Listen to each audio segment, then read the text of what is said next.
Well, yeah, and it was. I mean, the great thing about a volunteer empire and the or the a volunteer army and the plug and play empire is that it's sort of Schrodinger's war. You don't have to sacrifice as a civilian. In fact, you're supposed to do the opposite of sacrificing. They're fighting for your piggish way of life. You have to keep living it every fucking day.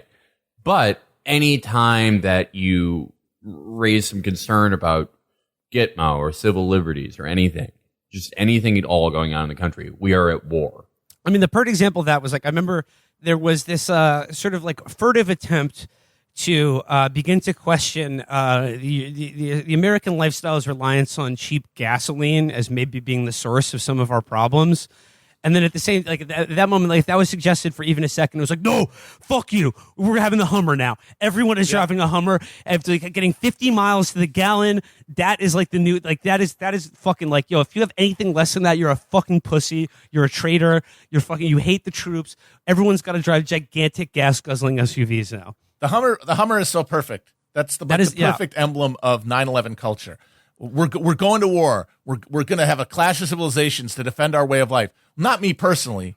All the dipshits that went to high school with me. I am going to buy a military vehicle and drive it to fucking Fuddruckers and pretend that I'm doing a patrol of Baghdad. The H2, one of the ugliest cars ever created. Brutal. And it was supposed to be like, I remember in the 90s when fucking Arnold had a Hummer like as his car after Desert Storm. The one, the big wide one. Yeah, like the actual like military spec Hummer, and I was like, damn, like Arnold's the coolest motherfucker alive. How he like only Arnold gets to have a military car and drive around smoking cigars. I'm ballsy.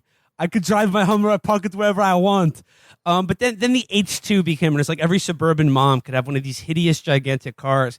And it is so funny because the Hummer, of course, is like the signature vehicle of the U.S. military. And during the Iraq and Afghanistan war, it became the signature coffin and fucking just fucking death trap for every fucking soldier who had to be inside one when an IED went off. But here at home, of course, the H2 just killed other people on highways because that was like that was the real invention of these like tank like SUVs is like they only kill other people if you get in car accidents. You'll be fine. And I guess like it's the magnetic yellow bumper sticker, and it is this like I said this patriotic correctness that was all focused around originally. And, you know, like not unwarranted. It was originally about first responders. It was about the FDNY, the paramedics, and also the NYPD. But like to a large degree, it was like you could understand the reaction of like wanting to valorize like, you know, first responders or people who lost their lives or tried to save lives.